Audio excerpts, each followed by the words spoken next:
Hello students, this is Rajeev and you are learning on Aims Academy. तो आज हम करने जा रहे हैं chapter 8 and that is quadrilateral of class 9। इस वीडियो में हम डिस्कस करने वाले हैं इसका इंट्रोडक्शन, मतलब कि हम बात करेंगे क्वाड्रिलेटरल की एंड टाइप्स ऑफ क्वाड्रिलेटरल्स की। फिर हम देखेंगे इंडिविजुअल अलग अलग वीडियोस बनाएंगे, थ्योरम 1 थ्योरम 2 मतलब जितने भी हैं, और सारे के सारे क्वेश्चंस भी हम सेपरेटली करेंगे। इन केस कभी भी आपको नीड होगी तो आप उसको सर्च करेंगे और आपको जिस क्वेश्चन में डाउट है वो आपको मिल जाएगा। तो देर किस बात की, शुरू करते हैं अपना चैप्टर नंबर 8। लेकिन क्वाड्रिलेटरल करने से पहले हमें कुछ बेसिक बातें पता होनी चाहिए, पहले उसके बारे में बात कर लेते हैं। सबसे पहला पॉइंट है आपका कोलिनियर पॉइंट्स। क्या है भाई? Collinear points. सर ये क्या होते हैं? भाई आप कोई भी 3 या 3 से ज़्यादा 3 और मोर देन 3 पॉइंट्स लीजिए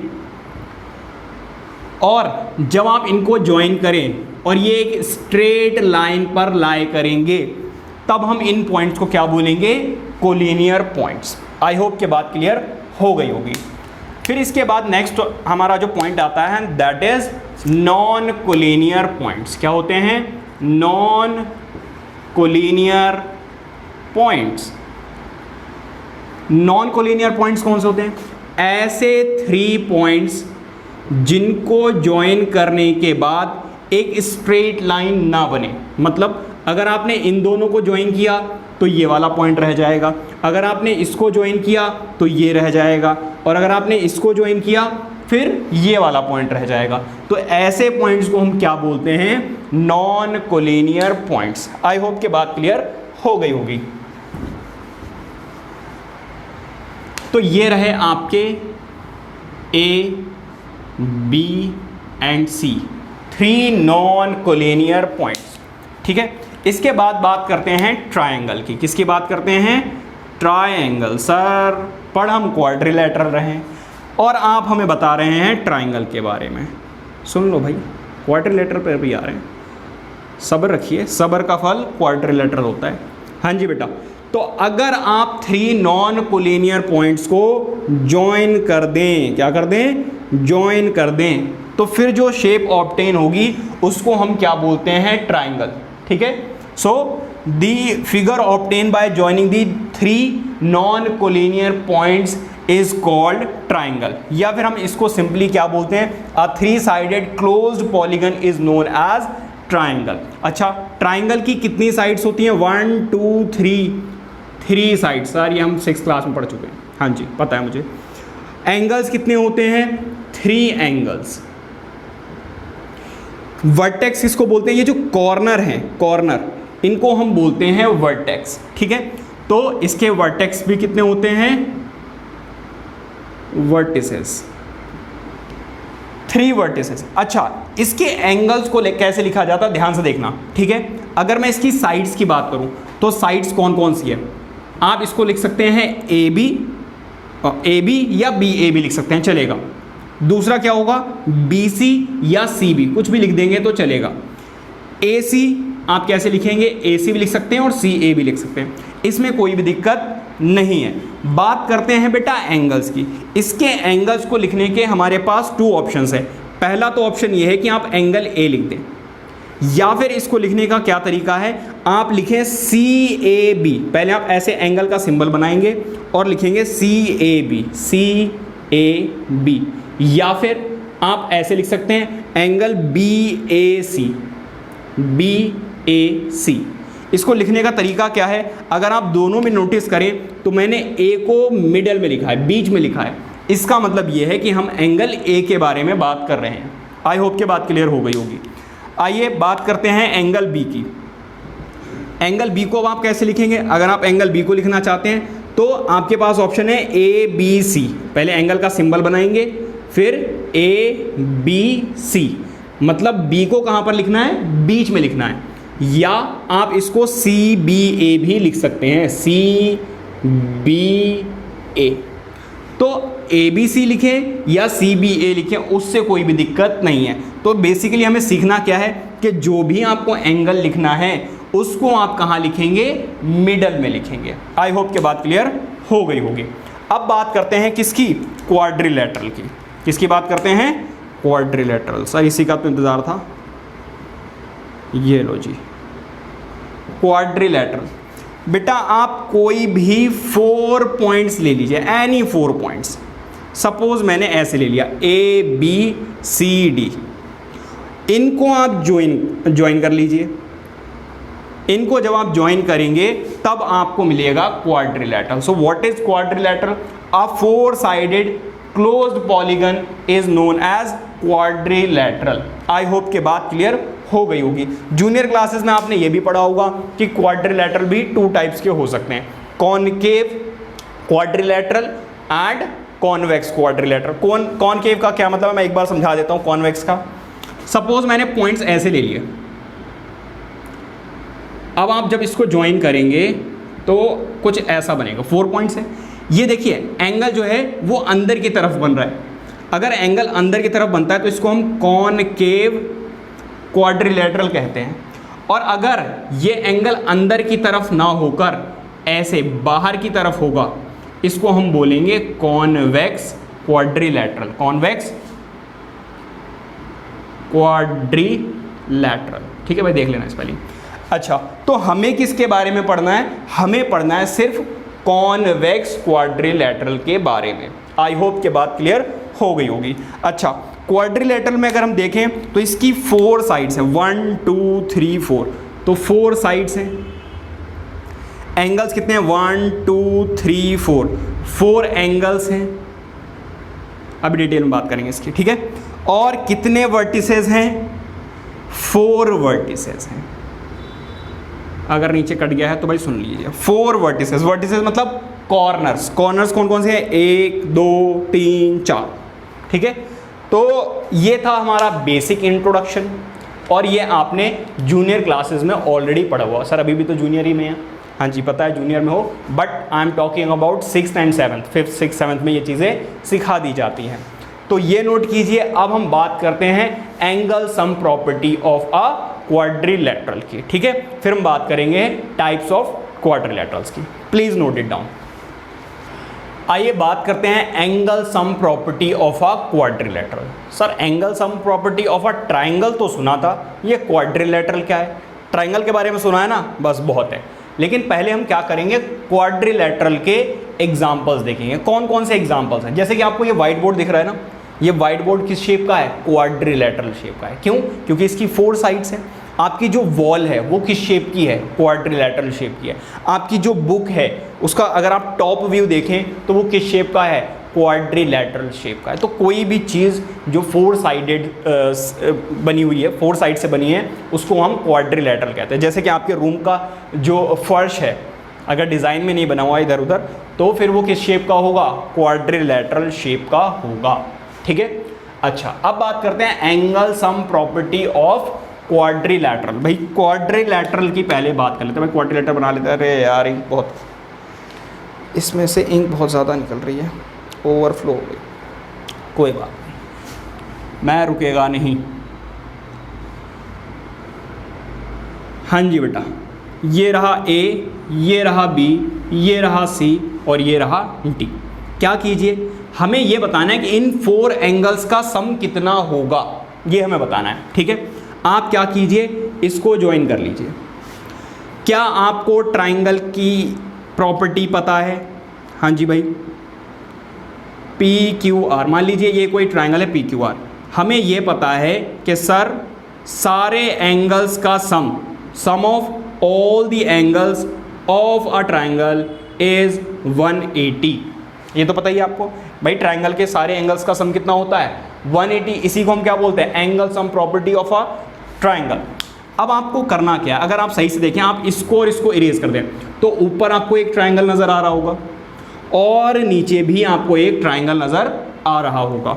अब क्या करें, मान लीजिए बेटा इसको मान लेते हैं हम एंगल 1, इसको मान लेते हैं एंगल 2, इसको मान लेते हैं एंगल 3, इसको मान लेते हैं एंगल 4, इसको मान लेते हैं एंगल 5 और इसको मान लेते हैं एंगल 6। ज़रूरी नहीं आप 1 2 3 लेट करें, आपकी मर्ज़ी है, ठीक है। थोड़ा ऐसे करने में ईजी हो जाता है, बस इतनी सी बात है। चलिए, पहले मैं बात कर रहा हूँ in triangle A B C, क्या आपको नजर आ रहा है? ए बी सी, ये नीचे वाला ट्राइंगल। यहाँ पर इसका जो एंगल 1 है प्लस एंगल 2 है प्लस एंगल 3 है, इसका सम कितना होगा? 180। रीजन क्या होगा? Angle sum property of a triangle. ठीक है भाई, ये तो पढ़ाई हुआ है हमने। नाउ इन ट्राइंगल ऊपर वाला ADC, ADC के भी सारे एंगल्स का सम कितना होगा? देखिए angle 4 plus angle 5 plus angle 6, भाई 4 5 6 इनका सम भी कितना होगा? 180। Reason same. अब मैं क्या कर रहा हूं? Adding first and second equation. भाई रुक जाओ, समझना इज मोर इंपॉर्टेंट देन लिखना। ठीक है, पढ़ाई पे ध्यान दीजिए, नोट डाउन बाद में करना, आप लोग भी नोट डाउन बाद में करना, पहले पढ़ाई पे ध्यान दीजिए, समझिए चीज़ों को। ऐड कर रहा हूँ मैं फर्स्ट इक्वेशन और सेकेंड इक्वेशन को ऐड कर रहा हूँ। ऐड करोगे तो क्या आ जाएगा भाई? Angle 1 plus angle 2 plus angle 3, और यहाँ पर क्या आएगा? Angle 4 plus angle 5 plus angle 6, और इधर साइड में क्या होगा? 180 प्लस 180। भाई दोनों को ऐड कर दिया, लेफ्ट हैंड साइड के साथ ऐड हो गया, equals to right hand side के साथ ऐड हो गया। आई होप कि बात समझ में आ गई होगी।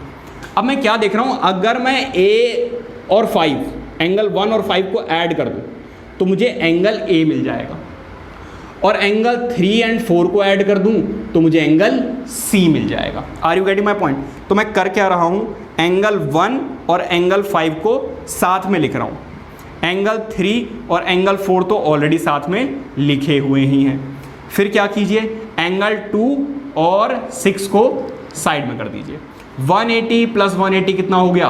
360। क्या किया सर आपने? यहाँ पे समझ में नहीं आया भाई। एंगल 1 और एंगल 5 को पास में लिख दिया उठाकर। कुछ बच्चे क्या करते हैं, अच्छा इधर से इधर आया तो ये माइनस में हो गया।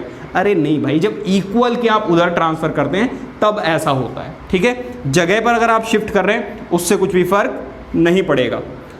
एंगल 3 और एंगल 4 को साथ में लिख दिया। अब जरा देखिए, एंगल 1 और 5 को जब आप ऐड करेंगे तो आपको एंगल A मिलेगा या नहीं मिलेगा? बता दो भाई। एंगल 3 एंड 4 को जब आप ऐड करेंगे तो आपको एंगल C मिलेगा या नहीं मिलेगा? हाँ जी बिल्कुल मिलेगा। एंगल 2 कितना है? B, और एंगल 6 क्या है? D। अब थोड़ा सही से अरेंज करना चाहें तो कर दे, वरना हमारा आंसर तो आ चुका है भाई। Angle A plus angle B को यहाँ पे लिख दिया, फिर एंगल C को लिख दिया, फिर एंगल D को लिख दिया, और आंसर कितना आ रहा है? 360। इसका मतलब ये है कि sum of all the angles of a quadrilateral is 360। जैसे ट्राइंगल में 180 होता है वैसे ही क्वाड्रिलेटरल में 360 होता है। भाई इतना आसान है। तो ये है angle sum property of a quadrilateral. तो अब अगर हमें ज़रूरत होगी, हमें नीड होगी, तो हम क्या करेंगे? Sum of all the angles of a quadrilateral क्या लिखेंगे? 360 लिखेंगे। क्या लिखेंगे?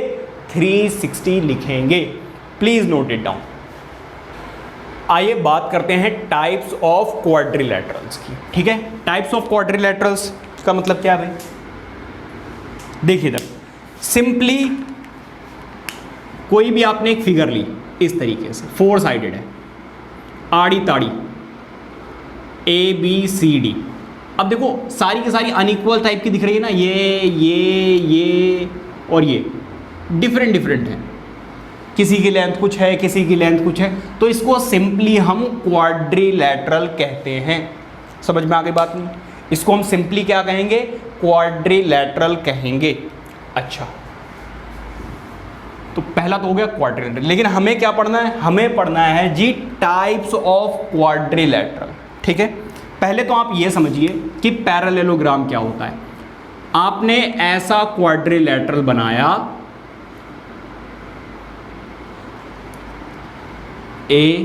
ABCD। इसमें है क्या?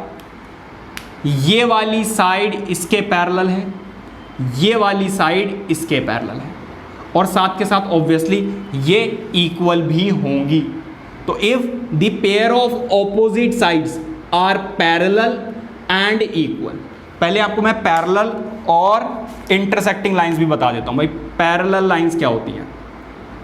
पैरेलल लाइंस, आपने टू ऐसी लाइंस ज्वाइन की जिनको आप आगे, सॉरी ज्वाइन नहीं की मतलब ड्रॉ की, जिनको आप आगे या पीछे शिफ्ट करेंगे और वो आपस में कभी भी मीट नहीं करेंगी, टच नहीं करेंगी, उनको हम पैरेलल लाइंस कहते हैं। जैसे कि रेलवे ट्रैक ऐसे ही चलता रहता है ना, कभी आपस में जाके ऐसे मिला है? अरे वो दूसरी पटरियाँ होती हैं भाई जो आकर मिल जाती हैं, आपस में कभी भी वो मीट नहीं करती हैं। क्यों? क्योंकि उन दोनों ही रेलवे ट्रैक के बीच का जो डिस्टेंस है वो हमेशा क्या रहता है? कांस्टेंट रहता है। तो इनको आप आगे पीछे कहीं भी लेकर जाएंगे तो ये लाइंस कभी भी मीट नहीं करेंगी। ठीक है, तो ये तो हो गई पैरेलल। नॉन पैरेलल या इंटरसेक्टिंग लाइंस, नॉन पैरेलल या इंटरसेक्टिंग लाइंस कौन सी होती हैं भाई? ऐसे जो आपस में क्या कर जाएं, किसी एक पॉइंट पे कट कर जाएं या टच कर जाएं, मतलब कट कर जाए, इंटरसेक्ट कर जाए, तो उसको हम क्या बोलते हैं? इंटरसेक्टिंग लाइंस या फिर नॉन पैरेलल लाइंस। आई होप के बात समझ में आ गई होगी। हाँ जी बेटा, तो यहां पर वो क्या कह रहे हैं कि पेयर ऑफ ऑपोजिट साइड्स क्या हो जाएं? Parallel and equal. ठीक है, तो इसको हम क्या बोलेंगे? पैरेललोग्राम। क्या बोलेंगे भाई? पैरेललोग्राम। ठीक है, पैरेललोग्राम क्या होगा भाई? पैरेललोग्राम में पहली चीज ए बी जो है वो पैरेलल होगी किसके? डीसी के, कॉमा एडी जो है वो पैरेलल होगी किसके? बीसी के। पहली बात तो ये है। साथ में ये जो पेयर ऑफ ऑपोजिट साइड्स हैं वो क्या होंगी? इक्वल भी होंगी। क्या होंगी? इक्वल भी होंगी। तो AD जो है वो इक्वल होगा किसके? BC के। भाई AB and DC are parallel and equal. इसके बाद में AD and BC are parallel and equal. ठीक है, तो what is the definition of a parallelogram? If the pair of opposite मतलब आमने सामने वाली, pair of opposite sides are parallel and equal, then quadrilateral is said to be parallelogram. समझ में आ गई बात? यानी अब हम पैरेललोग्राम के बेसिकली टाइप्स देखेंगे। कौन कौन से टाइप्स होते हैं भाई पैरेललोग्राम के? सबसे पहला जो टाइप है दैट इज रेक्टेंगल। क्या होता है? रेक्टेंगल। सर ये तो कुछ नाम सुना सुना सा लग रहा है। हाँ जी भाई, सुना हुआ है आपने क्या किया?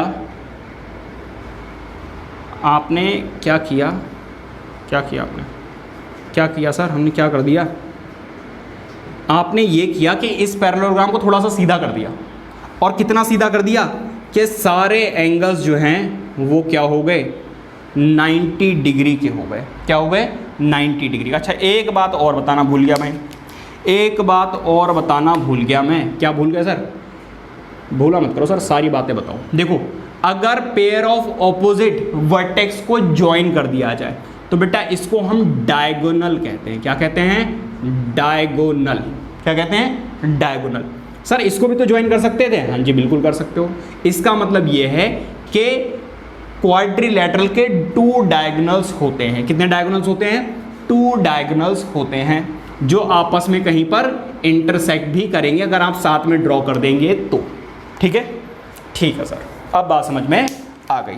आइए अब बात करते हैं भाई इस रेक्टेंगल की। इस रेक्टेंगल में ऑब्वियसली ये पैरेललोग्राम है तो pair of opposite sides parallel and equal तो होंगी ही होंगी, उसमें तो कोई दिक्कत नहीं होनी चाहिए। क्योंकि मैंने क्या बताया, ये एक्चुअली क्या है? Type of parallelogram. It is a type of parallelogram. तो ये प्रॉपर्टीज तो यहां पर आएंगी ही आएंगी, तो बार बार उसको रिपीट करने का कोई भी फायदा नहीं है। यहां पर क्या है? यहां पर ये हुआ कि एंगल A जो है वो एंगल B के इक्वल होगा, एंगल C के इक्वल होगा, एंगल D के सारे एंगल्स क्या होते हैं? आपस में इक्वल होते हैं। और कितने डिग्री के होते हैं सारे के सारे? 90 डिग्री के। तो 90 + 90 180 + 270 + 360। तो देखो सारे एंगल्स का सम 360 आ रहा है या नहीं आ रहा है? ऑब्वियसली आ रहा है। ओके सर, समझ में आ गई बात। अब आप क्या कीजिए? इनके डायगोनल्स को ज्वाइन कीजिए। क्या कीजिए, बहुत ध्यान से समझना, बहुत ध्यान से समझना। इनके जो डायगोनल्स होते हैं, diagonal of a rectangle are equal, मतलब ए सी, अरे रे सर क्या कर रहे हो, क्या कर रहे हो सर, क्या कर रहे हो, ये डी आएगा, ए बी सी डी। ए सी जो है वो इक्वल है किसके, बी डी के। ए सी जो है वो इक्वल है बी डी के। समझ में आ गई बातें। So diagonals of a rectangle are always equal. समझ में आ गई बात यानी। अच्छा, इसके जो डायगोनल्स हैं वो आपस में क्या करते हैं, बाइसेक्ट करते हैं। क्या करते हैं, बाइसेक्ट करते हैं। तो डायगोनल्स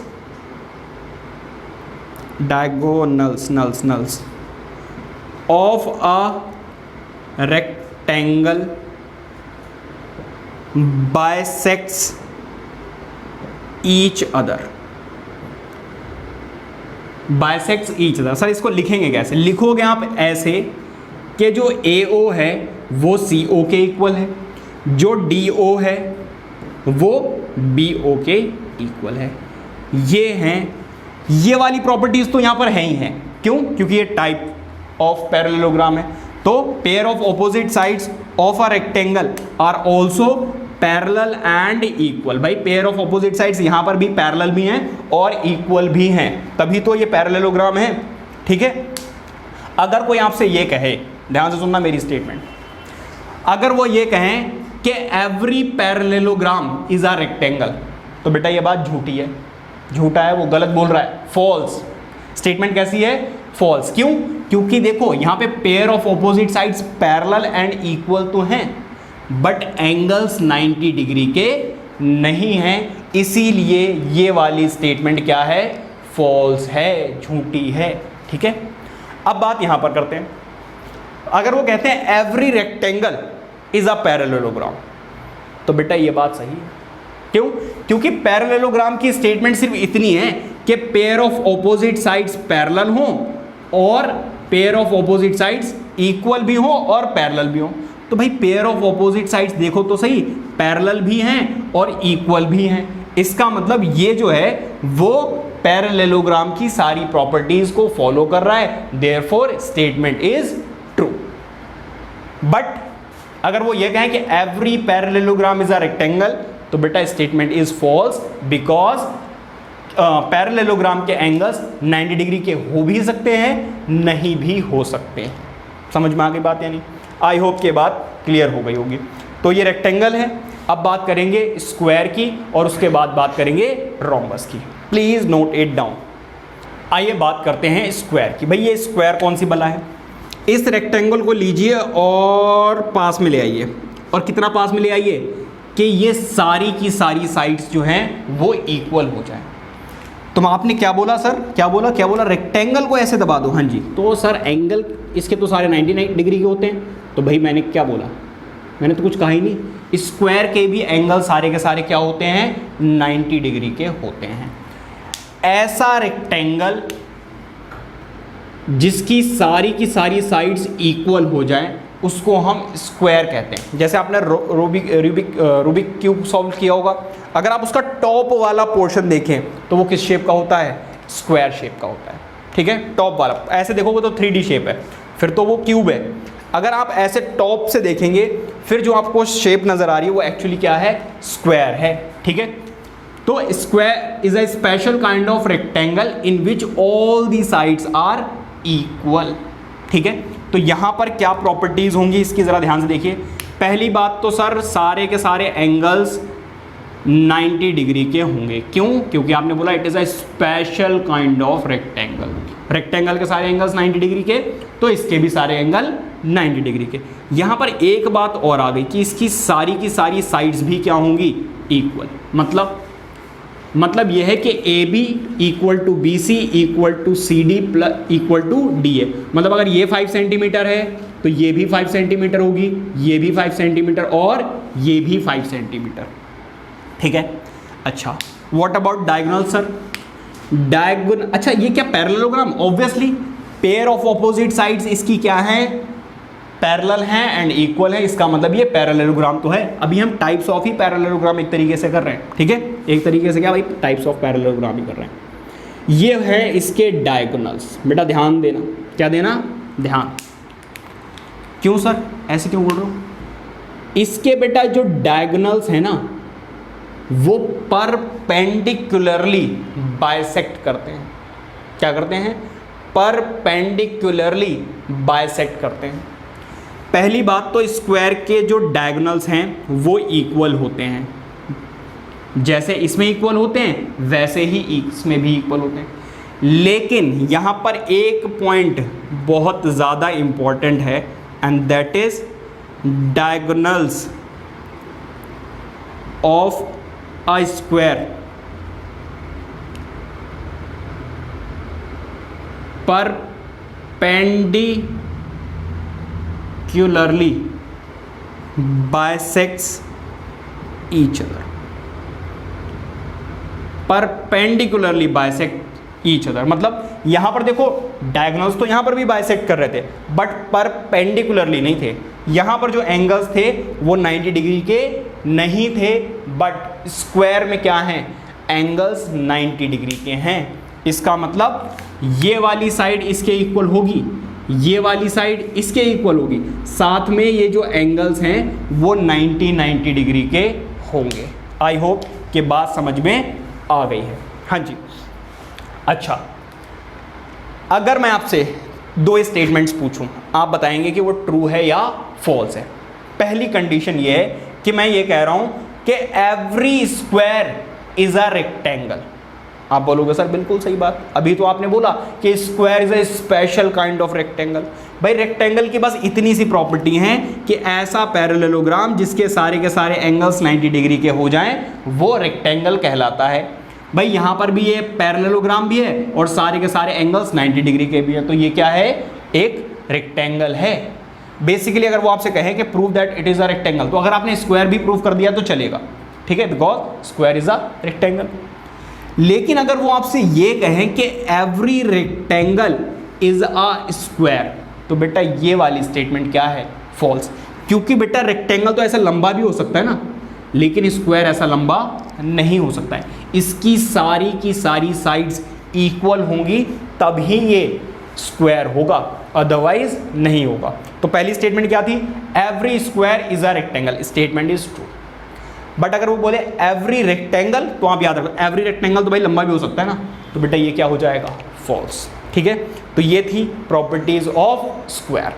अब बात करेंगे हम रोम्बस की और उसके बाद फिर ट्रेपेजियम एंड काइट के बारे में भी बात करेंगे। ये नोट कीजिए। आइए बात करते हैं रोम्बस की। आइए अब बात करते हैं रोम्बस की। किसकी बात करते हैं भाई, रोम्बस। अभी हमने क्या देखा था, स्क्वायर। सर स्क्वायर आपने नहीं मिटाया, हाँ जी, जानकर नहीं मिटाया है क्योंकि मुझे आपको इन दोनों के बीच में रिलेशन बतानी है। देखिए इधर, ये है ए, ये है बी, ये है सी और ये है डी। ठीक है, अभी भी मान लीजिए ये 5 सेंटीमीटर, ये 5 सेंटीमीटर, ये 5 सेंटीमीटर और ये भी 5 सेंटीमीटर। सारी की सारी साइड्स अभी भी इक्वल है, बट एंगल्स जो हैं वो 90 डिग्री के नहीं हैं। तो ऐसा पैरेललोग्राम जिसकी सारी की सारी साइड्स इक्वल होंगी बट एंगल्स 90 डिग्री के नहीं होंगे, उसको हम रोम्बस कहेंगे। तो rhombus is a special kind of parallelogram in which all the sides are equal but angles are not of 90 degree. Is that clear?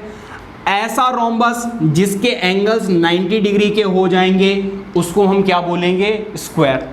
ऐसा स्क्वायर जिसके ऐसा क्वाड्रिलेटरल जिसकी सारी की सारी साइड्स इक्वल होंगी बट एंगल्स 90 डिग्री के नहीं होंगे, डिफरेंट होंगे, उसको हम क्या बोलेंगे, रोम्बस।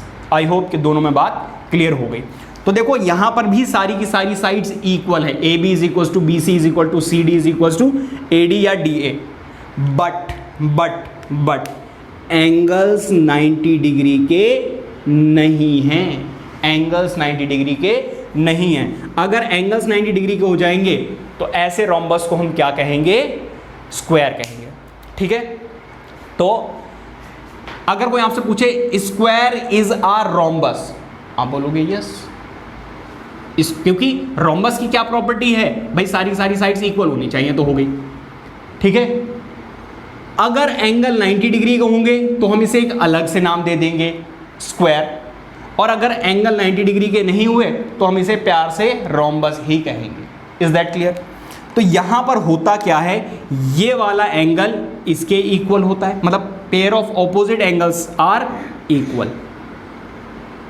ठीक है, तो यहां पर थर्ड प्रॉपर्टी क्या है कि एंगल ए जो है वो एंगल सी के बराबर होगा, एंगल बी जो है वो एंगल डी के इक्वल होगा, pair of opposite angles are equal. हाँ जी,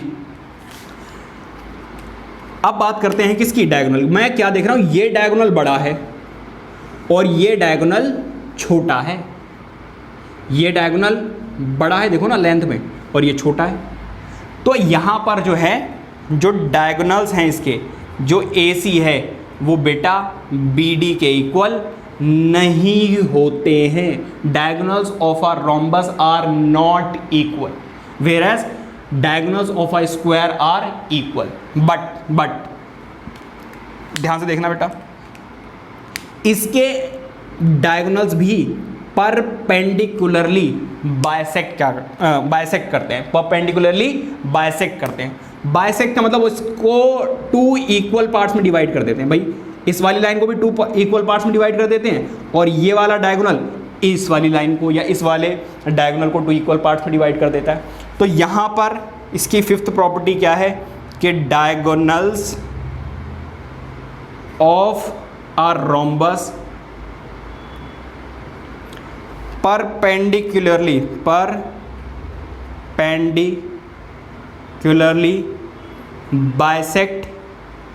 बाइसेक्ट्स ईच अदर। ठीक है, तो अगर वो आपसे कहें कि every square is a rhombus, तो हम बोलोगे यस, क्योंकि स्क्वायर की सारी साइड्स इक्वल होती है तो वो एक रोम्बस है। बट अगर वो बोलें कि every rhombus is a square, बेटा स्टेटमेंट इज फॉल्स, क्योंकि रोम्बस, सारे के सारे रोम्बस स्क्वायर नहीं होते हैं, क्योंकि देखो ये भी एक रोम्बस तो है, बट एंगल्स 90 डिग्री ना होने की वजह से ये एक स्क्वायर नहीं है।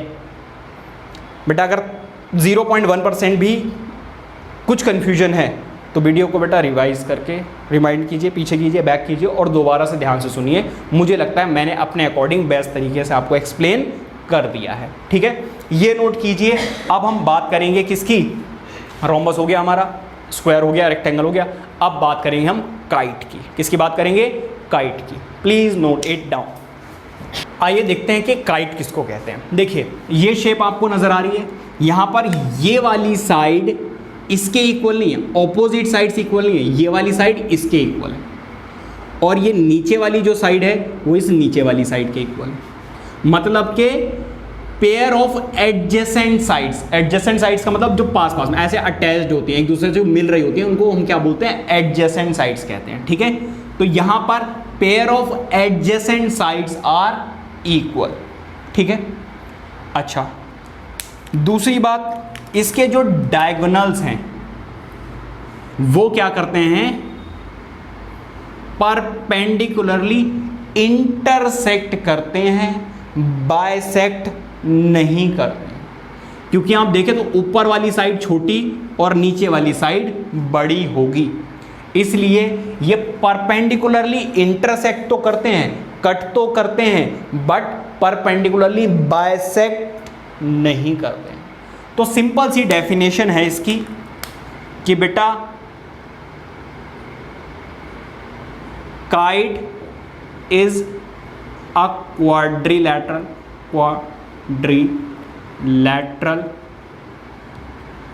in which pair of adjacent sides are equal। मतलब यह है कि जो AB है ना वो AC के इक्वल होगा, एंड BD जो है वो DC के इक्वल होगा, BD जो है वो DC के इक्वल होगा। एंड ये तो पहला पॉइंट है। दूसरा पॉइंट सर क्या है, दूसरा पॉइंट ये कह रहा है कि diagonals of a kite perpendicularly intersects. बेटा ये पॉइंट इंपॉर्टेंट है, मैंने क्या बोला? परपेंडिकुलरली इंटरसेक्ट, बाइसेक्ट नहीं बोला, intersect each other, intersects each other. और इसके जो डायगोनल्स हैं वो भी अनइक्वल होते हैं, ये बड़ा है ये छोटा है, ठीक है, तो इसके डायगोनल्स भी इक्वल नहीं होंगे और बाइसेक्ट भी नहीं करेंगे, बस परपेंडिकुलरली इंटरसेक्ट करेंगे। तो ये है काइट। काइट है क्या भाई? पतंग उड़ाते हो, पतंग में भी तो देखते हो ऊपर वाली लेंथ इक्वल होती है, नीचे वाली लेंथ छोटी भी हो सकती है, बड़ी भी हो सकती है, बट उनकी एडजेसेंट साइड्स को इक्वल रखा जाता है।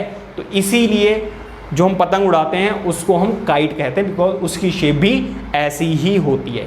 काइट को देखकर इसका नाम नहीं रखा गया है, इसको देखकर काइट का नाम रखा गया है। Is that clear? Please note it down. आइए बात करते हैं ट्रेपीजियम की, ठीक है। तो ये है ट्रेपीजियम। आप क्या कीजिए, 2 पैरेलल साइड्स बनाइए। बस क्या करना, एक छोटी और एक बड़ी, बट दोनों क्या है? पैरेलल। और फिर इनको क्या कर दीजिए, आप ज्वाइन कर दीजिए। तो अब जो शेप ऑब्टेन होगी उसको हम क्या कहेंगे? ट्रेपीजियम। इसका मतलब ये है कि 1 pair of opposite sides of a trapezium are parallel. बस इतनी सी बात है, कोई लंबी चौड़ी डेफिनेशन नहीं है। ऐसा क्वाड्रिलैटरल जिसमें 1 पेयर क्या होगा? पैरेलल, और दूसरा पेयर क्या होगा? Non parallel. ऐसे ट्रेपीजियम को हम क्या, ऐसी क्वाड्रिलैटरल को हम क्या कहते हैं? ट्रेपीजियम, ठीक है। तो डेफिनेशन बता देता हूं। Trapezium is a quadrilateral in which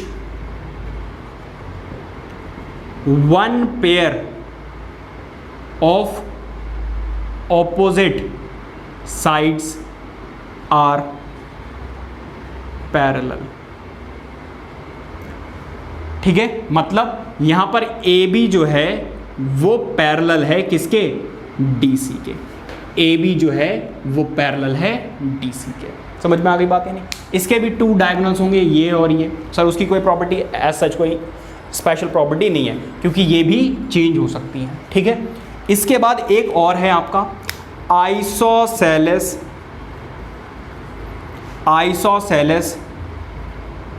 trapezium. Isosceles trapezium sir ये कुछ ऐसा लग रहा है पहली बार सा सुन रहे हैं। हो सकता है पहली बार सुन रहे हो सकता है पहले भी आपने पढ़ा हुआ हो। भाई दोनों केसेस पॉसिबल हैं। समझा देता हूँ। यहाँ पर क्या होगा, नामकरण भी कर लेते हैं इसका। मान लीजिए PQRS। यहाँ पर ये वाली साइड क्या होगी? इसके पैरेलल ऑब्वियसली। अगर ऐसा नहीं हुआ तो ये ट्रेपीजियम ही नहीं होगा। यहाँ पर क्या होगा बेटा, ये वाली जो साइड है ना वो इसके इक्वल हो जाती है। If non parallel sides of a trapezium are equal then trapezium is said to be isosceles trapezium. Sir isosceles तो ट्राइंगल होता है। हाँ जी भाई, ट्राइंगल में भी तो ये होता है कि ये वाली साइड्स इक्वल होती हैं। तो ये क्या है, इसीलिए इसको हम आइसोसेलेस ट्रेपीजियम कहते हैं। ठीक है, आई होप कि डेफिनेशन समझ में आ गई है। अगर लिखना चाहते हो तो वीडियो को बैक करके लिख लीजिए। ठीक है, तो ये होता है आपका आइसोसेलेस ट्रेपीजियम।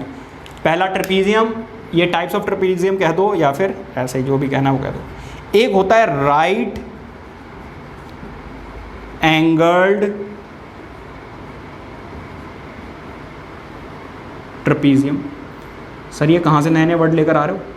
अरे भाई कुछ भी नया नहीं पढ़ा रहा हूँ, सारी बातें जूनियर क्लासेस में आपने सुनी होंगी। ठीक है, आप क्या कीजिए, ये वाला एंगल जो है ना वो 90 डिग्री कर दीजिए। सर ये वाला क्यों, ये वाला कर दें तो ये वाला कर दो, कोई बात नहीं। एक एंगल 90 डिग्री। सर अगर दोनों कर दें 90 डिग्री तो फिर तो रेक्टेंगल बन जाएगा भाई, क्योंकि ये दोनों एंगल अगर आपने पैरेलल 90 किया तो ऊपर वाले अपने आप ही 90 हो जाने हैं। Are you getting my point? तो दोनों एंगल्स आप 90 डिग्री के नहीं कर सकते हैं, फिर तो वो रेक्टेंगल बन जाएगा। फिर सर इसकी शेप कैसी बनेगी? इसकी शेप कुछ ऐसी बनेगी, ऐसी। देखो ये वाला एंगल 90 डिग्री, सर ये वाला भी तो हो गया, हाँ जी, क्योंकि लाइंस पैरेलल है ना, तो ये दोनों ही क्या हो जाएंगे? 90 डिग्री। कोई बात नहीं, डरने की ज़रूरत नहीं है। तो बेटा ऐसा, अब देखो ट्रेपीजियम की डेफिनेशन क्या है? One pair of opposite side क्या होनी चाहिए? पैरेलल, और दूसरी क्या होनी चाहिए? Non parallel. देखो ऊपर जाके मीट कर जाएंगी ना, तो दूसरी अभी भी क्या है? Non parallel. बट यहाँ पे एक एंगल, एक या दो बोल दो, कितने डिग्री का हो जाएगा? 90 डिग्री का। ठीक है, तो ऐसा ट्रेपीजियम जिसमें एक एंगल 90 डिग्री का भी होगा, या दो बोल दो, वो क्या होगा? Right angled trapezium. I hope कि बात समझ में आ गई होगी। एक बार मैं फिर से समराइज कर देता हूँ। यहाँ पे pair of opposite sides parallel, non parallel sides equal हो या ना हो कोई लेना देना नहीं है। अगर इक्वल हो गई तो इसका हम स्पेशल नाम दे देते हैं, and that is isosceles trapezium. तो कभी अगर क्वेश्चन में आए आइसोसेलेस ट्रेपीजियम तो समझ जाना कि नॉन पैरेलल साइड्स को हमें इक्वल लेना है। थर्ड आता है आपका राइट एंगल ट्रायंगल। तो ऐसा ट्रेपीजियम जिसमें एक साइड परपेंडिकुलर होगी या फिर 90 डिग्री का एंगल बनाएगी, उसको हम क्या बोलेंगे? Right angle trapezium. I hope कि बात समझ में आ गई होगी कि क्या है इनके टाइप्स और क्या है इनकी प्रॉपर्टीज। ठीक है, तो ये था आपका टाइप्स ऑफ क्वाड्रिलैटरल्स। नेक्स्ट वीडियो में हम देखेंगे इनकी प्रॉपर्टीज, जिसमें हम one by one theorem solve करेंगे। अगर ये सब कुछ समझ में आया और वीडियो अच्छी लगी तो वीडियो को लाइक करके चैनल को सब्सक्राइब जरूर कर लीजिए, बेल आइकन को ऑन रखिए, क्योंकि ऐसी ही वीडियोस मैं आपके साथ शेयर करता रहता हूं, और अपने फ्रेंड्स के साथ शेयर करना तो बिल्कुल भी मत भूलिए। मिलते हैं नेक्स्ट वीडियो में अपनी प्रॉपर्टीज़ के साथ। Till then keep studying, take care, bye bye.